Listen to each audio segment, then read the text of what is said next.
tarde, estamos começando o programa Mulheres Advogadas do Século XXI e hoje o tema é sobre a PEC 241, atual 55. E para falar sobre esse tema, para participar desse debate, nós convidamos as advogadas doutora Marina Marçal, que está aqui bem perto de mim. Ela é mestranda em Relações Étnico-Racial pelo Cefet, formada em Direito pela UF, pós-graduada em Direito do Trabalho e Processo do Trabalho pela Universidade Cândido Mendes, além de fazer parte de duas comissões da OAB-RJ, Comissão OAB Mulher e Comissão OAB Jovem. E a doutora Daniele Carriço Brandão, aqui também do meu lado esquerdo, mas um pouquinho mais distante, sócia proprietária do Escritório de Advocacia Brandão e Souza Advogados, pós-graduada em Direito Penal e Processo Penal e tem também formação em Pedagogia. Quero agradecer muito às doutoras por virem participar para falar de um tema, que é tão polêmico, que mexe tanto com a estrutura do país, e principalmente a doutora Daniele, que é a primeira vez, porque a doutora Marina já é a nossa sócia aqui do programa, tem nos ajudado muito, tá? Toda vez que eu convido, ela vem com o maior carinho, então assim, ela tem participando, e você é a primeira vez que está aqui nesse cantinho, então quero agradecer muito as duas advogadas, é uma honra tê-las aqui. Muito obrigada mesmo. Obrigada a você, Amanda.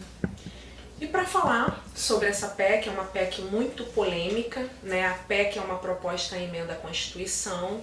Essa PEC, ela é uma das principais medidas anunciadas até agora pelo governo Michel Temer, que estabelece um teto para os gastos públicos.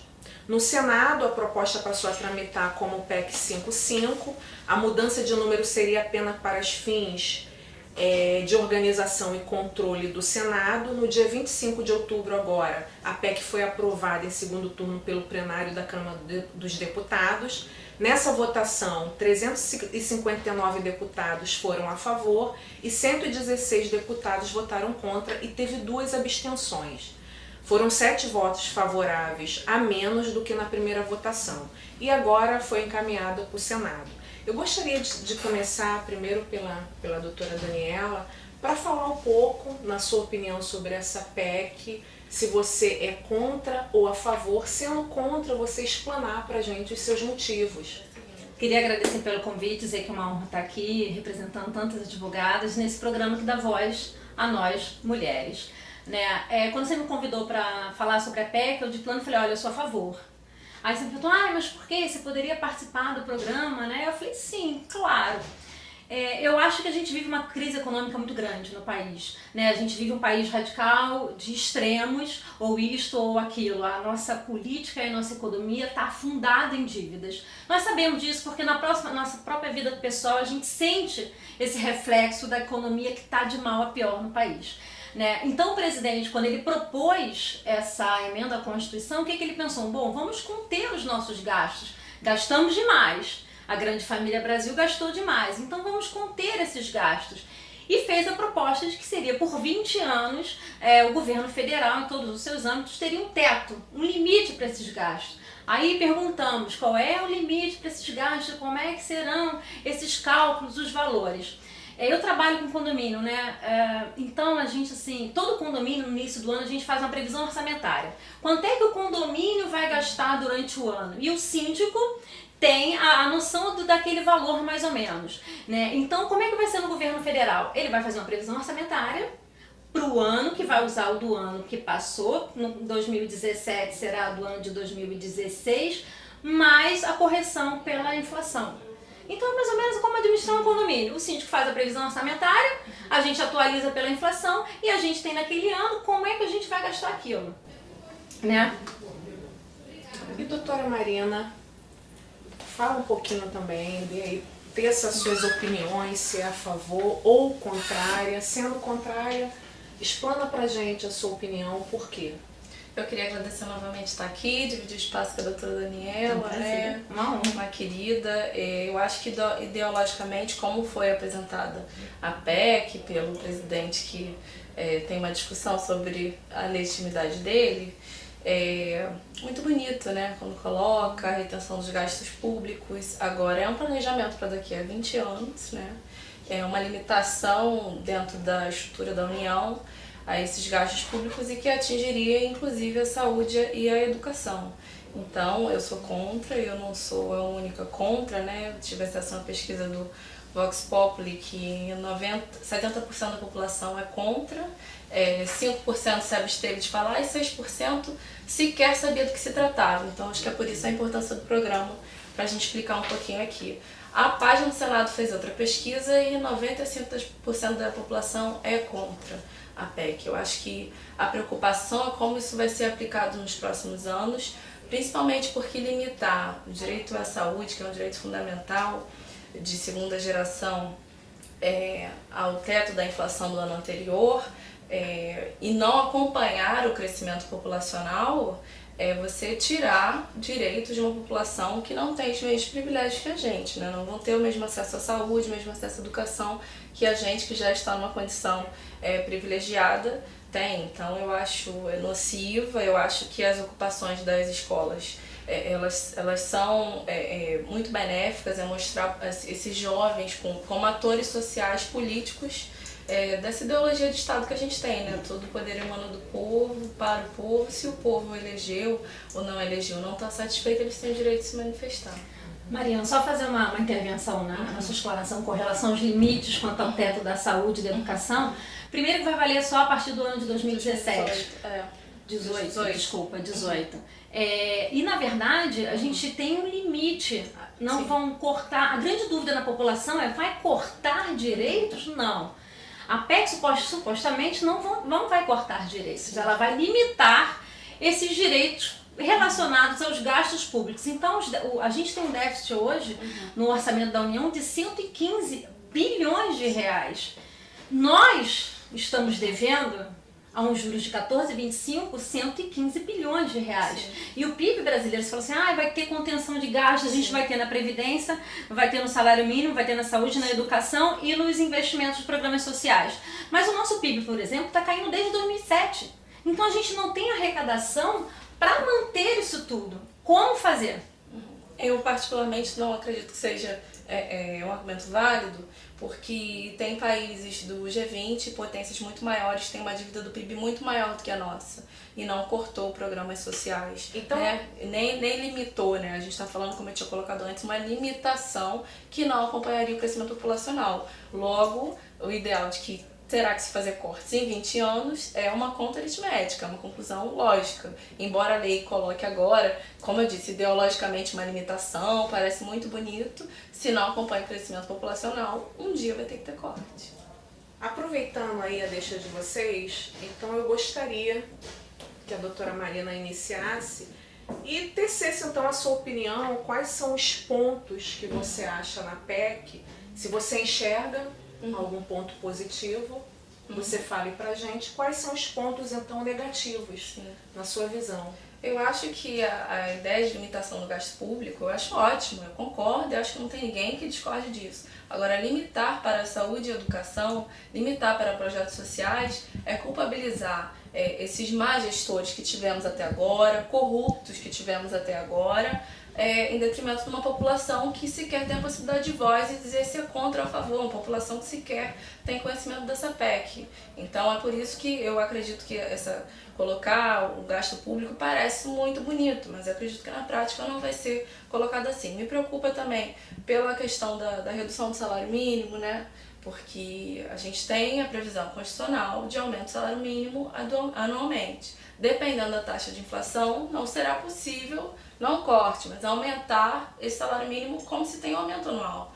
Então, isso me preocupa, porque isso pode não me atingir, mas atinge todos os trabalhadores que eu defendo como advogada trabalhista. A reforma da Previdência também tem alguns pontos, a alíquota, que vai atingir esses gestores que não estão administrando bem o nosso dinheiro, eles têm que ter uma limitação, sim, no gasto. Mas para a saúde e educação, eu acho que a gente não tem que falar de limitação de forma alguma. Entendi. E queria ouvir a doutora Daniele, na sua opinião, quais são os pontos que você acha que são positivos e quais são os pontos que são negativos? Assim, os pontos positivos, primeiro, é a recuperação política e econômica do país. A gente precisa criar credibilidade lá fora, principalmente pelos investidores. E aí, criando essa estabilidade econômica e política, a gente tem no futuro geração de dinheiro e renda, né? Geração de renda. Eu acho que vai limitar o gasto dos 5 próximos presidentes, né? E vai forçar a reforma da Previdência tributária também. Negativo. Eu concordo com a doutora Marina com relação à saúde, à educação, com relação aos investimentos sociais, mas o rombo que a gente tem é muito maior do que investir ou gastar dinheiro com o que seria é essencial, mas como é que eu vou? Sem dinheiro. A gente não tem uma arrecadação para aumentar o teto sobre esses investimentos do governo. Vocês acham que, na verdade, aproveitando isso, vocês acham que, na verdade, pelo que eu entendi, limita, só não vai aumentar? O que seria, porque eu sei que não são só o pessoal do direito que assiste esse vídeo, até para a gente ajudar e levar um pouco mais de esclarecimento para quem para assistir o vídeo, né? Orientar um pouco mais, como a doutora Marina falou, realmente uma grande parte da população fica perdida, não entende, muitas vezes são vendidas, né? Ficam sem saber se são contra, se são por não entender, né, de direito. Até a gente mesmo, muitas vezes a gente se perde, né? Não é tão fácil. Vocês achariam que, tendo esse congelamento e conseguindo dar um investimento para quem já tem, é tão ruim quanto de repente ter que paralisar e até quem tem, de repente, não ter mais? Eu acho o seguinte, a PEC, na verdade, é uma grande reforma fiscal, né? A gente não vai ter corte de gastos, a gente vai ter limitação de gastos, né? E então eu não vejo outra saída senão limitar os gastos do governo. Entendi. Eu acho que isso serve para a administração pública no geral, para outros setores. A saúde, a educação, programas sociais, atingir realmente uma parcela da população que não tem como se defender. E eu, particularmente, sou contra, porque eu acho que a gente tem outras formas de rever esses gastos públicos. Acho que a gente tem que falar de crime de responsabilidade desses gestores, sim, com que certeza. já tem e não é aplicado na prática. Eu acho que esse governo poderia falar de imposto sobre grande fortuna, está reclamando que não tem recolhimento, não tem... Por que não tributa imposto sobre grande fortuna? Porque é sempre com a parcela que não tem condição de se defender. Hoje, dia 22 de novembro, eu vi hoje uma manifestação dos indígenas na porta do Planalto para falar tanto contra a PEC quanto a venda de lotes em terras indígenas para estrangeiros. Então, assim, tem outras coisas que a gente pode fazer. Mas a gente sabe que a gente vive num país, na verdade, corrupto. Sim, mas a gente não pode se contentar com isso, de colocar a culpa da corrupção de gestores para essa parcela da população, para as minorias, para os indígenas, não tem que fazer, está errado. E o que me impressiona, a PEC 241, que agora vai para o Senado, né, como 55, o quanto isso vai modificando a ideologia dos outros políticos. A gente teve agora o Pezão, baseado nessas medidas, ele também quer fazer um corte fiscal. E as primeiras coisas que ele anunciou, corte de restaurante popular, corte de toda, a maior parte das medidas... Sim, a maior parte dos programas sociais. Então, assim, ele teve baseado na PEC 241, agora a PEC 55, esse limite dos gastos públicos, e só ouviu a parte que tratava dos trabalhadores e dos pobres. A Confederação Nacional dos Bispos fez uma nota criticando e teve um trecho da nota que me impressionou. Contra, que é injusta, que é seletiva, que pune o descontrole dos gastos públicos aos trabalhadores e os pobres. E é isso. Drauzio Varela, na educação, se manifestou da mesma forma, um corte de saúde, que é nocivo, uma saúde que a gente sabe. Mas a alternativa não seria a arrecadação do imposto, dos aumentos dos impostos, e aí você vai punir uma outra parte da população também, Marina. Porque assim, o rico vai ser rico. Para ele aumentar o imposto, tanto faz.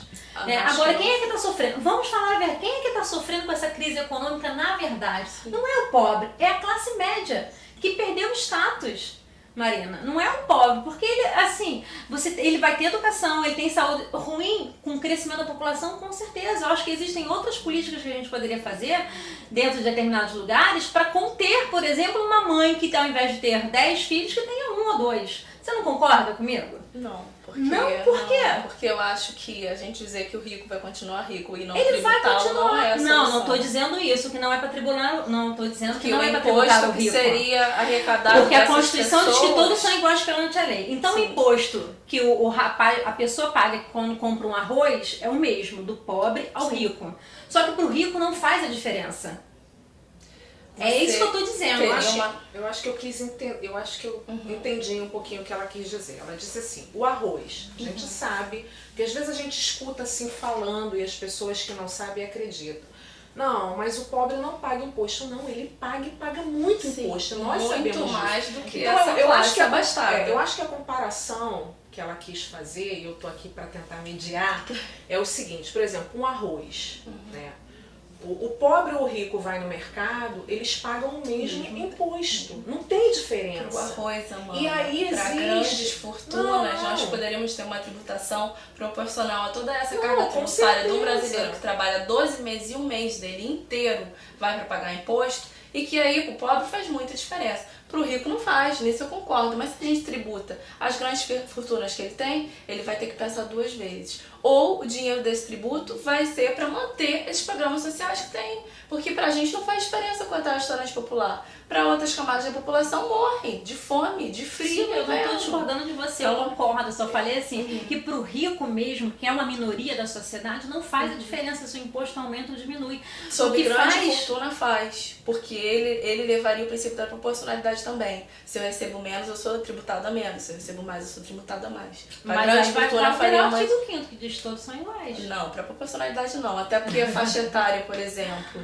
da Previdência é diferente entre homens e mulheres. E esse é um grande ponto também de discussão da reforma da Previdência. E já foi pacificado também pelo Supremo que isso não iria ferir o princípio da isonomia.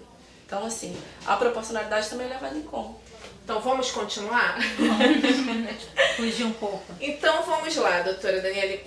Fala um pouquinho pra gente, no seu ponto, então, você acha que existe a necessidade de se enxugar as contas públicas. Sim. Fala um pouquinho dessa sua visão.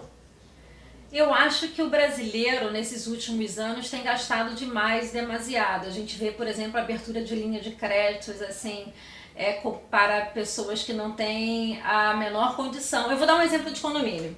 Eu quero morar, sei lá, em Copacabana, né, que é mais uma área que eu trabalho. A pessoa pega uma linha de crédito no Banco da Caixa Econômica Federal, por exemplo, e ela tem um salário X de 10 mil.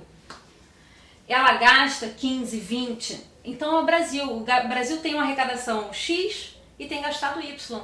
Como é que a gente faz para enxugar as contas?